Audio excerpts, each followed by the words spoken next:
ئێستا خالید وەختی خۆی کە هاو بۆ عێراق بە شمشێر هاوایە سێشتی خستە بەردەمیان یا مسلمانە بنیا جزیادن یا شمشێر ئەوان وتیان نە مسلمانە بین نە جزیادەی شمشێر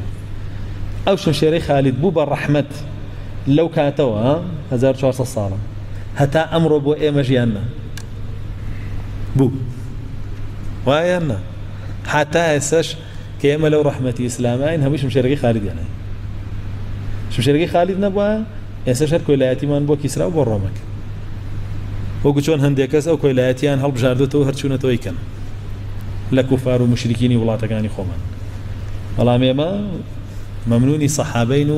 و دوعای خێریان بۆکەین و ئەسڵەن هەر عیبادەت و هەر کارێکی خەیر ئێمەش بیکەین کە لەوانەوە پێمان گەشتۆ خێریوانی شتێ چکاوان گەیانی هەن بە ئێمە ئەجری ئەوان نەبراوەیە ئەوە تایبەتمەندیەکی گەورەیە بۆوان ئەوان ئەمەیان هەمووی بۆ کەرە و جیهاد و قیتال و شەڕە